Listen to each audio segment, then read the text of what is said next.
السلام عليكم. እንዴት ናችሁ? ነጊያሚ የላት ፈያዳ በገና ገኑ ይተን ሰላም አለይኩም በገና ገኑ ይተን ፈይማሚ ነጊያ ፈያዳ ነጊያ ፈያዳ ሰኖ አየ አከም ነጊያ ማሚ ፈያዳ አልহামዱሊላህ ጀረ ረመዳኒ ጋሪ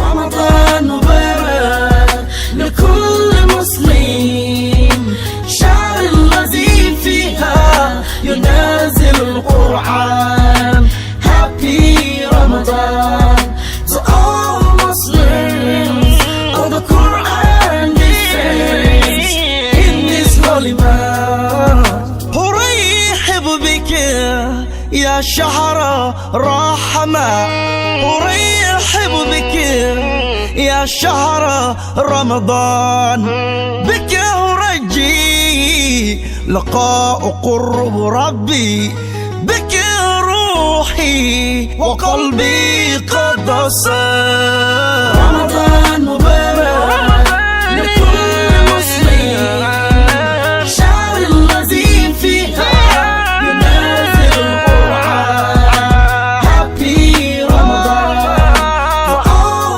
Muslims of the Quran descends in this holy month. tole kabajamtoota hordoftoota keenya akkuma reefun tana isinitti muudhaaf yaalletti arraantana hawaasa muslimaa fi hawaasa kristiyaanaa magaalaa Dirree Dhawaatti waliin jiraachaa jiru jaalalaaf kabajaa isaa wajjin jiran agarsiisuudhaaf maatiin obbo Tamasgen ilaalaa fi akkanumattu addee Meelaat Waaqjiraadha sagantaa afxiraa hawaasa muslimaatiif qopheessanii nutis sanirratti argamneeti kan dhufneega kimee reefun tana na dura dhuftee as turteega anis guna achirraa dhuf hanga daawwattootni keenya oduu hordofanii gamana dhufaa turuu keenya itti himeetiin ture guna dhufnugaa waan ajaa'ibaatu na qunname waan bareedaadha maal argiteme akka carraate fi xiqqoo raafatanii dhufte sagantaa salaataa ture namoonni baay'ee namoonni hundi isaanii asumatti salaatanii mana kanatti yookaan immoo maatii kana keessatti yeroo jalqabaatti miti isaan akkatti walii wajjin musliimaa fi kiristiyaanaa osoo waliin baasin egaa gaa'ela isaanii waliin jiraachuu jalqaban irraa eegalee mana isaaniitti yeroo dhiif ramadaanaa akkanatti hawaasa musliimaa ollaa isaanii yaamuudhaan wajjin aftiraa sagantaa aftiraa qopheessaniiti kan wajjin aftiran jechuudha akkasumas yeroo amantaa yeroo isaanii soomana kiristiyaanaa kiristiyaanaa yeroo isaanii furaa isaaniitti akkasumatti uummanni musliimaatis dhufee akkasumatti waliin taa'ati mana kana immoo jawaaraa eegadha adda godhu wanni agarre maal yoo jette namni dure akka hedduu barsiifannii hawaasa keessatti muslimni godhee kiristiyaana ollaa isaanii hayyaa'u garuu mana Meelaatitti adda godhu isin immoo isaan maatii kiristiyaanaati uummata hawaasa musliimaa yaamaniiti waan hangana jiru kan hunda qopheessanii asitti fursiisuu danda'an jechuudha. wanni ajaa'iba natti maali ammas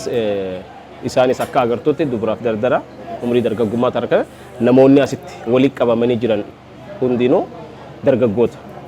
Kun immoo maali dargaggummaadhaan waan toltu akkanaa yaaddee wajji jireenya hawaasaa cimsuudhaaf walitti dhufeenya uummataa dagaagsuudhaaf fakkeenya ta'uudhaaf sochiin taasifamu kun hedduu bareedaadha. Maanguddoon eegee ture dhugaan sin jaagguun dhufee maanguddoon eegee ture hawwaniin eegee ture akka jirtutti dargaggoota namni umrii dargaggummaa kana bakkoota biraattiin dabarsa waan gaarii akkanaa guutti hojjetamoo irra caalatti umriin kun umrii bareedaa ta'a jechuudha. magaalaan teenya magaalaan Dirree Dhawaa magaalaa Walqixxeessaa jaalalaa magaalaa tokkummaa jennee yeroo baay'ee haasawaa ture akkanatti ifatti mul'ateeti kun hawaasnis akkaati jira magaalaa jaalalaa akka ta'e yeroo ammaa wantoota garaagaraa namni waan hin taane sammuu isaa itti sabaan amantiidhaan wantoota adda addaatiin faayidaa dhuunfaa isaanii kan achi keessatti dahannoo godhachuu ture san hunda bira dabarreeti gaarraa alhamdulillah bifa bareedaadhaan kanarra geenyeeti jirra.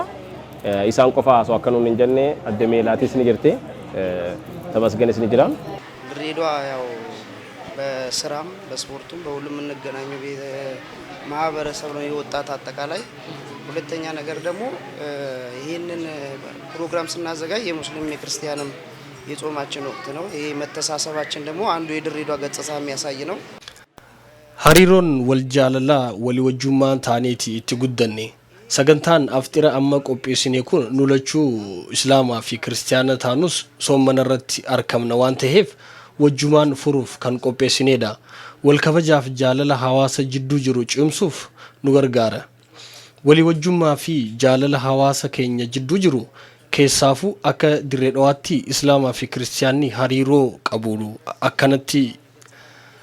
qabnu akkanatti asiin geenye nutis anaa fi haati warraa kiristaana taanus hiriyoota muslimaa hedduu waan qabnuuf baroota torban dabran sagantaa aftira qopheessaa wajjiin aftiraati as geenye fuulduraafis akkanumatti itti fufna wajjiin nyaachaa dhuguun obbolummaa cimsa ቤተሰብም ያረጋል ገባ ይሄ ነገር ግድ በልተ መለያየት ብቻ አይደለም መተሳሰብ ለሌለውም ላለውም ይሄ ነገር ሙስሊም የክርስቲያን ጾም ሲደርስ ነው የነ መተሳሰብ ማሳየት ያለብህ እኔ ያ ነው ብዬ ነው ማስበው ከበጀምቶታ ወርደፍቶታ ኸኛ ጋ ሰገንታን ወራ መና ማቲ ሜላቲ ፊ ተመስገኒ ደብራ ጅርቱ አኩመቲ ፍፍተቲ ጅርቲ ሆኖ ማቲ ጃለላቲ ሜ ሰገንታ አፍጥራ ኸነ ማልቱ ቆጴሱ ዳፋ ከነት ሲን ኸኻሴ ያዲ ማ ኢሲናማ የሮዲ ፍላለምተን ጆሌ ደገና እቹን ነመ ጉዳ ዮሐኒ ሞምሪ እንዴሜቱ ዋና ከናቱ ኩማ ዋን ገረገራ ያዴ ጎደጀ ኢሲናማ ገና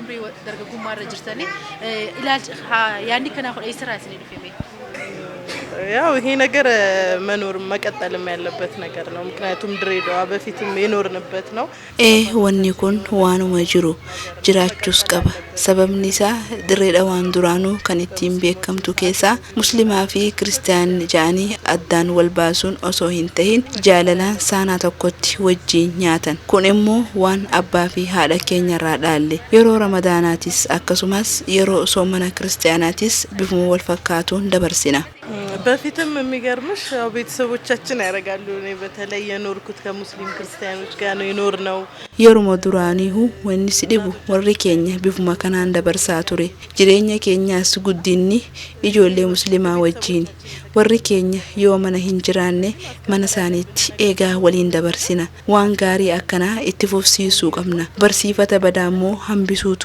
ኑራ የገማ ግዴታ በሰላም ለመኖር አንድነት ፍቅር እናት አባቶቻችን ያስተላለፉልንን ፍቅር አንድነት አብሮነት ማስቀጠል ብቻ ነው ብዬ ነው ማስበው رمضان مبارك لكل مسلم شهر الذي فيها ينزل القرآن Happy Ramadan to all Muslims of the Quran descends in this holy month أرحب بك يا شهر رحمة أرحب بك يا شهر رمضان بك أرجي لقاء قرب ربي بك روحي وقلبي قد صار رمضان مبارك لكل مسلم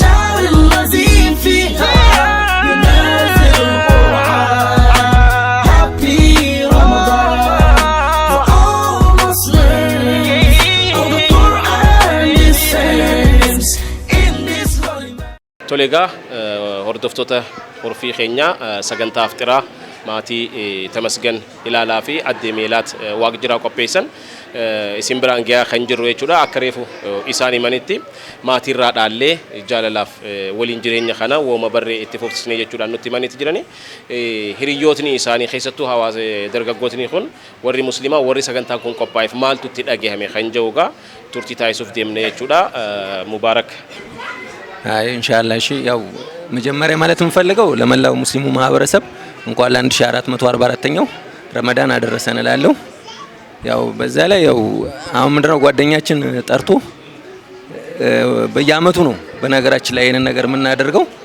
ዱረረቲ ሐዋሳ ሙስሊማቲን በጋ ረመዳን በረኩም ተኮፊ ዲባፍሪ ፊ አፍርተሚ አፍርፋቲን ኢሲንጌ ጀቹን በርባዳ mana hiriyaa keenya obbo Tamasgeenitti sagantaan aftiraa qophaa'uun kan jalqabaatii miti. Barabaraan akkanumatti nu qopheessa. Dirree dhawaatti sagantaaleen akkanaa kun baramaadha. Wal jaalala hawaasa jidduu jiru kan agarsiisudha. Anaa fi Tamasgeen waggaa 23 hiriyyummaa wajjin qabna. Hoggaan masgida dhaqee salaatu alatti na eega. Inninis hoggaa bataskaana dhaqu waliin dhayna alattiin eega. Alattiin isa eega. Jaalala nu jidduu jirtu tana Rabbi nu haa dhiisu. Hiriyyummaan teenyalleen tan naaf isa jidduutti daangooytee miti. Maatilee keenyaa waliinis hariiroo gaarii qabna. Ilmaan keenyaas kana laalanii guddatan waan ta'eef akkatti fufsiisan abdii guddaa qabna. Sagantaa nu qopheesse kanaafis galatoonfachuun barbaada. ከጓደኛም በላይ ነው እንደ ቤተሰብ ነን በጣም ነው የምወደው በጣም ነው ማከብረው ለቤተሰቦቹ ሁላ ደስታ ረጅም እድሜ ካለ እመኝለታለሁ maqaan kiyya kamee amma jaama bakki irraa dhufe arda duwwaa shanii ginfillee dhabeete bakki naaf meelaa waajjiraatti wal baranne Tamasgeen laalaat fi meelaat jechuun nama tokko dhaniif isaanii hojii jira. Ijoollummaa isaanii isaan lachuu walitti dhufan jireenya kana osoo hin ta'in gaafa isaan naaf isaan wal barru jechuudha. Anis saadha ilmaan sadiitti gizee sanis isaanis homaa ilmaan hin qaban. Jireenya kana naaf isaan ani ilmaan sadii harka kiyya irra dalte. Meelaat akka jabeessitu akka haadhaatis akka obboleettis obboleessa kiyyaate minis. Naa ani Tamasgeen waan hin jeemu hin qabu.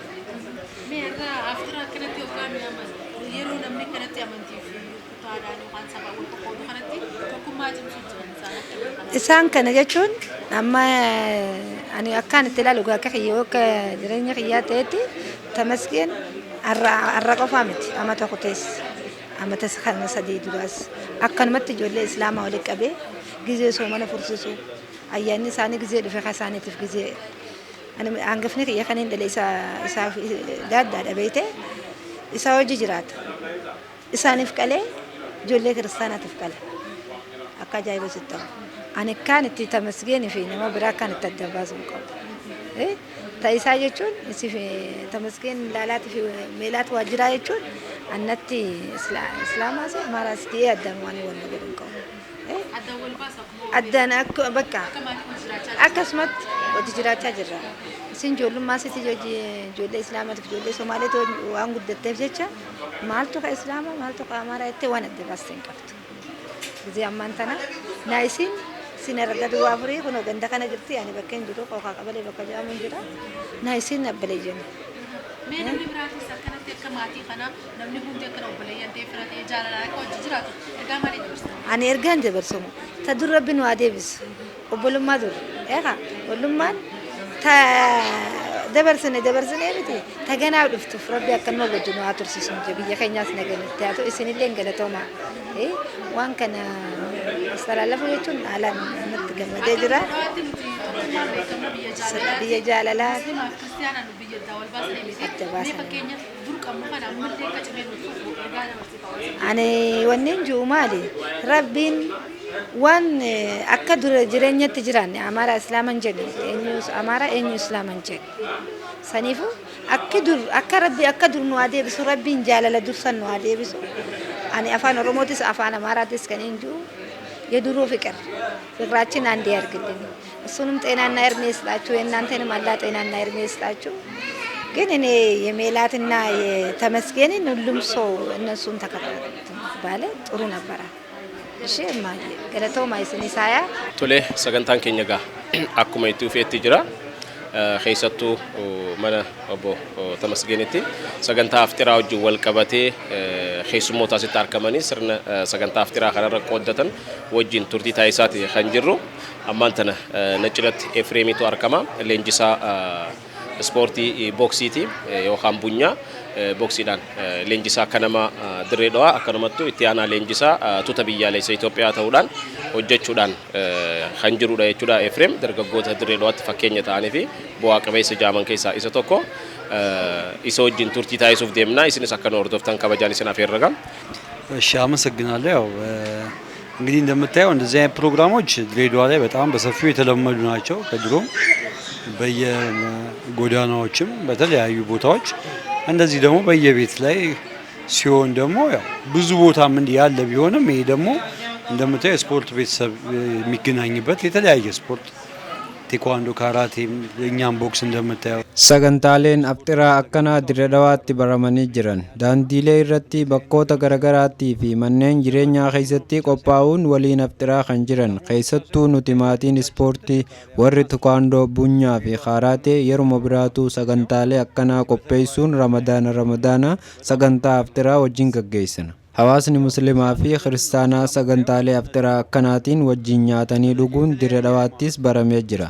Magaalaan teenya magaalaa jaalalaati hoggaa jennu afaanuma qofaaf osoo hin ta'in ragaalee qabatamaa akkanaa qabna. Kana ammaas itti fufuu qabna. Dhaloota dhufuuf dhaalchisuu qabna. ወጣቱም እነዚህ ነገር ድሬዳዋ ብቻ አይደለም በተለያየ ሀገርም እነዚህ አይነት ነገሮች እየተጠናከሩ ቢሄዱ በጣም ጥሩ ነው ብዬ ነው የማስበው። رمضان مبارك لكل مسلم شهر الذي فيها ينزل القرآن Happy Ramadan to all Muslims of the Quran descends in this holy month. أرحب بك يا شهر رحمة أرحب بك يا شهر رمضان بك أرجي لقاء قرب ربي بك روحي وقلبي قد صار رمضان مبارك لكل مسلم شهر الذي فيها Toliga hordoftoota hordofii keenyaa ammas akkuma itti dhufeetti jira. Keessummaa biraa hojii jirra dargaggeessa xiqqaa jalaa ol guddachaa jirudha gaa sagantaa aftiraa kanarratti inni sirmaateeti jira. Mee dura irratti maqaa keetii fi sagantaa aftiraa mana tamasgeenii qophaa'etti hirmaachuu keetii waan si dhagahame naa himi. Duraan dursee maqaan kiyya Gullallee Abdulwaasiitiin jedhama. Ani amata sadi dura akkanaan kilaba isaanii seene. Achi dura bakka biraatiin dalaguu ture. Teekwaandoo tamasgan birattiin dalagaa. Isa birattiin beeltii samaayawiidhaa fi qayyiba xuquriin fuudhee amma isa biratti inshallah karaa itti aanu irratti yoo rabbi jee bilaakiin isa bira fuudha. Ammata kana osoo hin ta'in inni soomana dhufu hundarratti sagantaa kana qopheessaa ture. Sagantaa amma duraatillee akkana qopheessee nu yaame ture.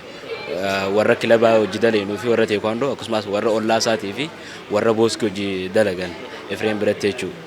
Warra amantii muslimaatii fi warra amantii kiristaanaallee dhufanii nu hojii furu jira. Kun wanni inni agarsiisu tokkummaan uummata kiristaanaatiif uummata islaamaa biyyattii teenya keessatti maal akka fakkaatu agarsiisa. Dirreedhaan akkamitti akka dirreedhaan Itoophiyaa xiqqoodha jedhamee yaadama. Kun immoo dubbiin kun dhugumatti akka zaahira ta'e tamasgamana isaatti aftirri kun godhamuun agarsiisa jechuudha. Akkamitti uummanni islaamaatiif uummanni kiristaanaa wal danda'ee hojii jiraachuu akka danda'u dirreedhaan keessattuu manni tamasgan fakkeenya guddaa ta'u jira jechuudha. Amata dabarellee akkana godhamee amata kanaas har'a godhamee jira. Kana qofa osoo hin ta'in yoo sagantaan adda addaa jiraates uummata kiristaanaatis ni yaama, uummata muslimaatis ni yaama. Mana isaanii kanatti qophii akkanatti godhanii jechuudha isaan. Amma hawaasni biraatillee isaan irraa fakkeenya fudhatanii yeroo amma irra guddaa wanni mul'ata. Amma isaanii godhe an akka mataa kiyyaatti uummanni muslimaatis guyyaa ayyaana kiristaanaa mana isaatti qophii qopheessee uummata kiristaanaa yoo afeere jaalaltii isaa uummata lamaan jidduu jiru daranaa cimaa deemaa jechuudha. Amma kun hedduu asxaa guddaa kaayee dabalanii beeta seenaa dalagee jira. Fuula duraafillee ni godha jeetii yaada ana hedduu gammachuu na dhagahame sababni mana salaxaanii kiyyaatti akkana dhufee asitti furuudhaaf wanni ammaas ajaa'iba namatti kilaba keenya Golden Bright kadaleessa nama lama tamasgan ilaanaatii fi baharuu miiftaati. Baharuun muslima tamasgan kiristaan amata 13 fi 14 ol wajji daleessisu jira. Garuu takka waa'ee sabummaa fi waa'ee islaamummaa fi amantii irratti isaan jidduutti wanti takka wanni kan jiru jechuudha. Jaalalaan wal danda'anii wajji jiraatan yeroo mirqaatii keenyaa tamasgan quraana bitee kannaa fi inninis Masaaf Qudus ta'us footoo Maariyaam ta'us bitee kannaa fi jaalalaan wajji jiraatanii jechuudha. Kanaafuu tamasgan akka mataa kiyyaatti anaaf nama cimaadha jeetii yaada jechuudha.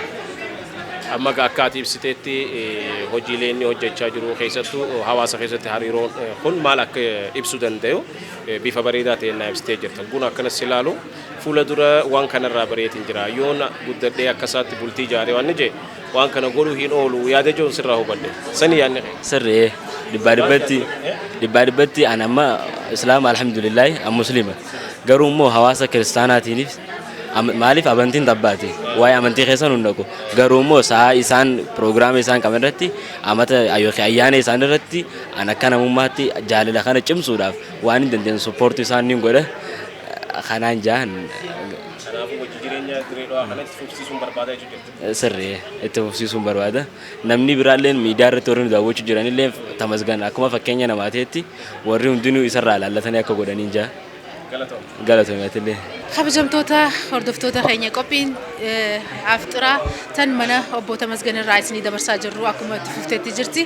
Egaa ollaa fi maatii fi firaa fi aaliin hundi as ta'anii hanga afxira irraa eegalee hanga hiraataatti wajjin nyaachaa turani. Isaan keessaas gaa ollaan nu biratti argama namni tokko faayizaa isaanii ollaa Aadde Meelaati. Mee Aadde Meelaat waggaa meeqarraa eegalteeti kan beektu Aadde Meelaat nama akkamitti ibsita Meelaat? Tole galatooma Aadde Meelaatii fi obbo Tammee jechuudha. Yoo xiqqaate waggaa ja'a ol wal beeyne jechuu isaa wajjiniin mooraa takka keessa hojii turre waa'ee isaanii gaayoon ibsu yeroo wal fuudhan irraa kaasee jirre kun jechuudha. Yeroo anaa wajji walitti dhufnes isaanumaa wal fuudhee gara waggaa 3 jechuu gaafni anaa wajji walitti dhufne. Maatiin kun maatii jaalala labsu yoo jenneen wanni nu tuqqaatu hin jirtu jechuudha. Muslimaa fi kiristaana jaalala isaan jidduu jirtu an akka mataa kiyyaatitti hawaasa muslimaa keessatti guddadhe baay'inaan iddoo hawaasa kiristaanaati wajjin turre isaan irraa hin bareechu walii wajjummaa. Waggoottan 6 waliin turre kana jechuudha. Yeroo soommanni keenya geehu yeroo kaan yeroo soommanni muslimaa geehu ummata muslimaa waliin waamuudhaan wantoota barbaachisu qopheessanii mana isaanii kana keessatti mana muslimaati jettaan jechuun du'aayin godhamtee salaanni salaatamee waan nama ajaa'ibsiisu. Waa'ee isaanii kanarraa gaawwanni baratamu namni tokko jaalala yeroo mul'isu dirqamatis nama san jaalalatti garsiifte jechuudha. Maaliif dirqinsi keessaa fide jaalala.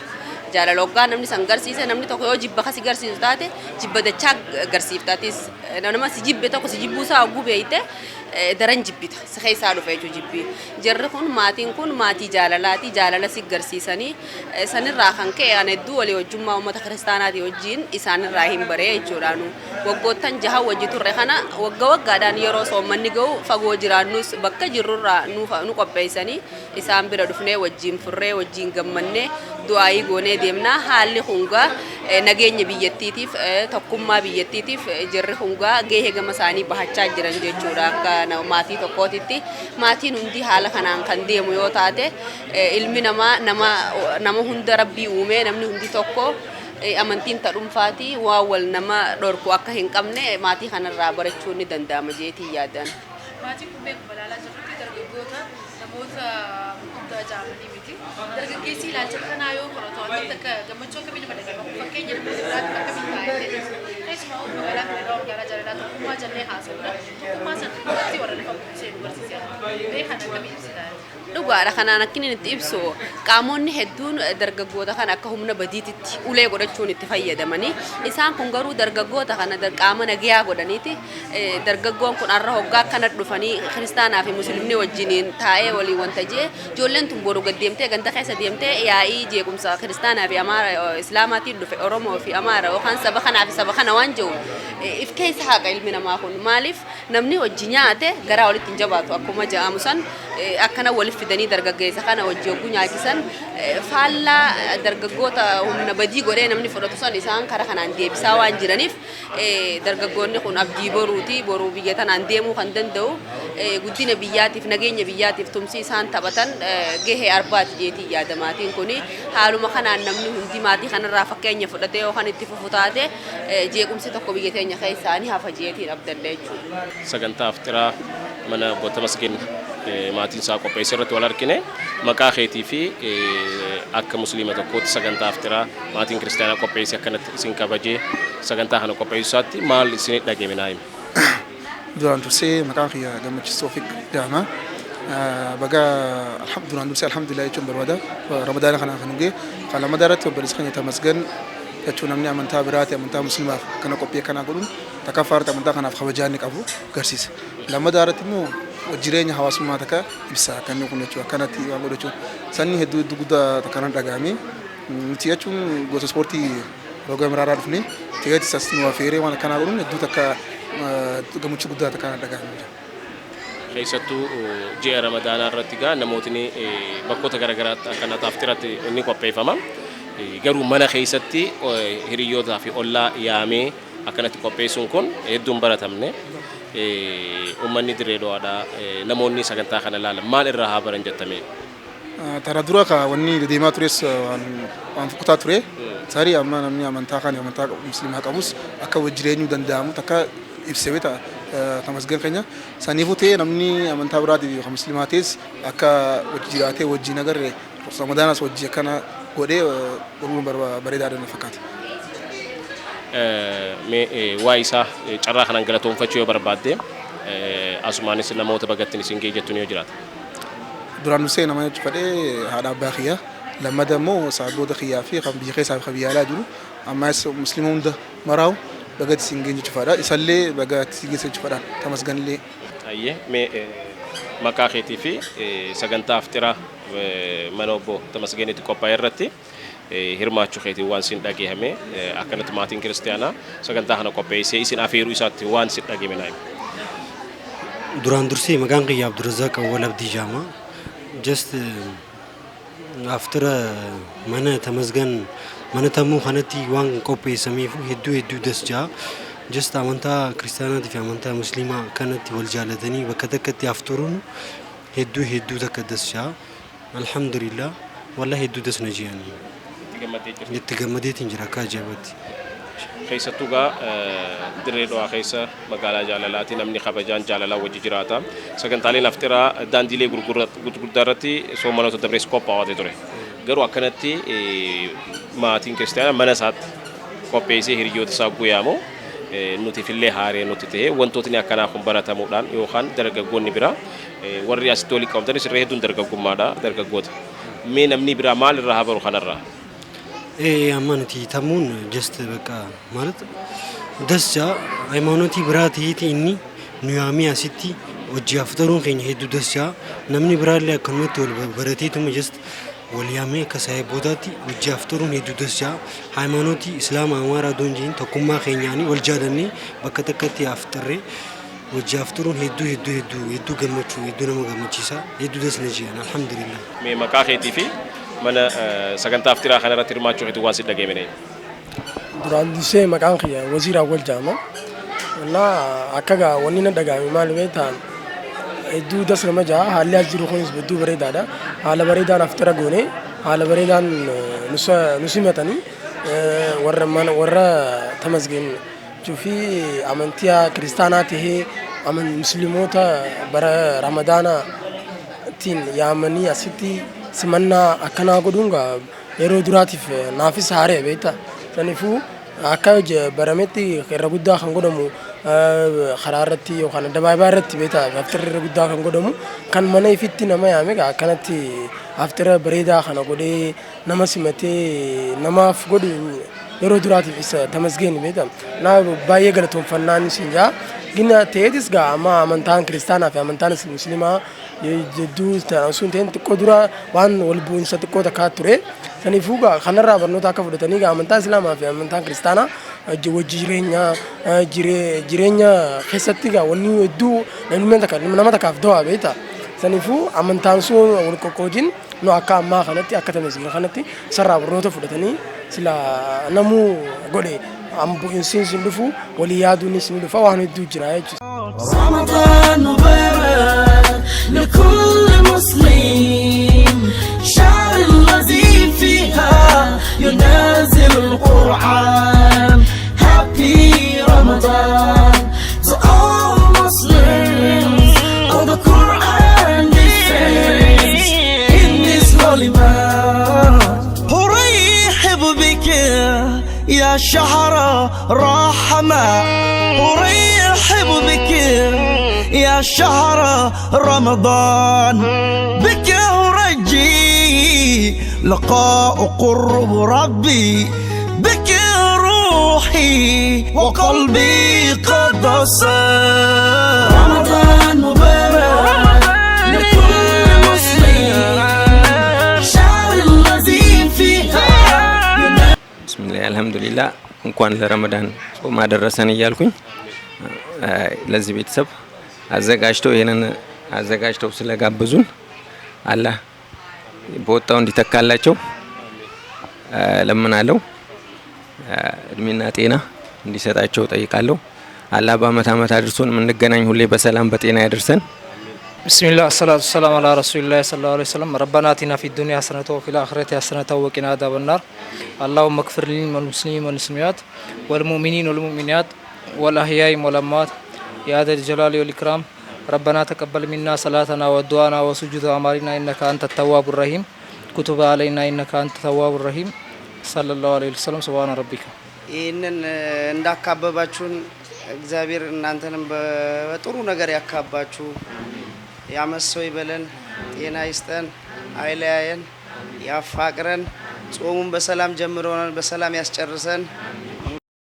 ብየተኛ ረቢ ነገር ንትያተው ብየ ነገ ብየ ሰላማ ቀብዱ ነገ ነማ ጩፋ ከቦቤ ነገ ነው አገሩቹ ባቲ ተነ ባቲ ሰላማ ነው አገዱ ባቲን ቱንጋ ባቲ በይቴ ከክርስቲያናት እስከ እስላማት ሶማኒ ለማ ወለረ ዱፌ ጅረ በይቴ ተናፉ ጩፉማው ጊዜን ቀበነ ሮባ ረቢ ራመተ ነው ወሰ ከነለ ረቢ ከነጋ ነው አገዱ ዋን ብራንጁ ተመስገንስ ማደ ሜላትስ እስን ጩፋው አከንመት በአማርኛም ከሆነ በአማርኛም ጤናና እድሜ ይስጣችሁ፣ የወጣ ይታካል፣ ልጆቻችሁን አላህ ያሳድግላችሁ።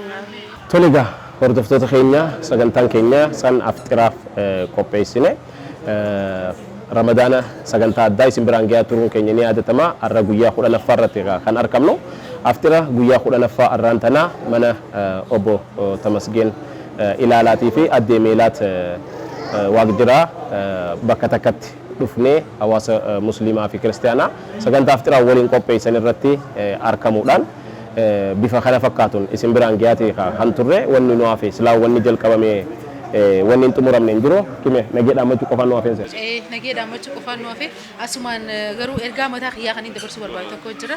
Namoonni gizee kana wal jaalatee tokkummaan jiraatee afaan hin qofa tokkummaa labsaa oolu osoo hin taane akkanatti qabatamaan gochaan lafa bu'ee namni musliimaa fi ክርስቲያን አመንቲን ታባቴ ወልጃለላን ኦሉማዳ ወኒ ጀቤሱ ቀቡ ነምኒ ዱራ ሁንደ ዱራ ፍረፈ ጎራ ኦላዲ ኦቱረ ጅራ ጀቲ አካ አዳ ተኛቲ ሶሮሞ ዋኒ መማኩ ሰኒፉ ነምኒ ኦሶን አመንቲዳን አዳዳን ኩታዳን ወሊን ቆኔ ቶኩማን ጃለላን ድሬዳዋ የጃለላቲ ብየ ቶኩማቲ አኩመ ዱረቲ ጀቻ ዱሬሰንቲ ቶኩማቲ ኘሰን ጭምሱ ቀምናን ጃ ገመኑ ማንካኒን ኤርጋ ደበርሱ በርባዱ ፈኬኛ ማቲ ተወከነ ራ ፈኬኛ ፍለቹ ቀምናን ጃ ኸይሰቱ ሰገንታሌ አደባባይ ጉርጉዳ ረት ቆጳው ሰን አኩመ ጅሩት ተ manatti yaaddoyte qophoyte hiriyoota kiyya olloota kiyya hawaasa muslimaa ramadaanaan oole mi arra nabira taafuran jettee baastii akkana qopheessitee jaalalaaf hariiroo obbolummaa cimsa nama kana jidduutti tolaatu dagaagaa boru namoonni kun wajji jiraatan ilmaan isaaniis kanarraa baranii fakkeenya guddaa ta'a.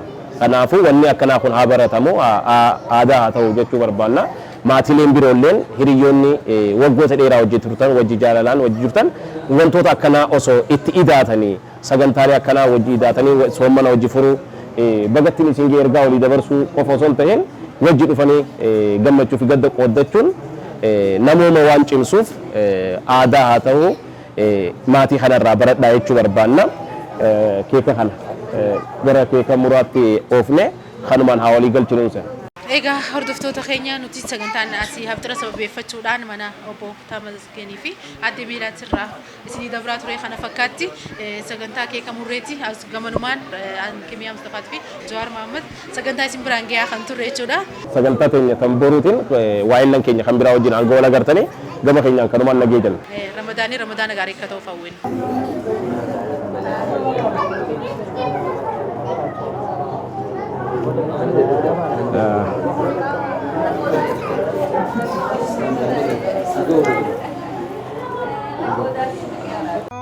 رمضان مبارك لكل مسلم شهر الذي فيها ينزل القرآن Happy Ramadan to all Muslims of the Quran defense in this holy month. أرحب بك يا شهر رحمة أرحب بك يا شهر رمضان بك ينجي لقاء قرب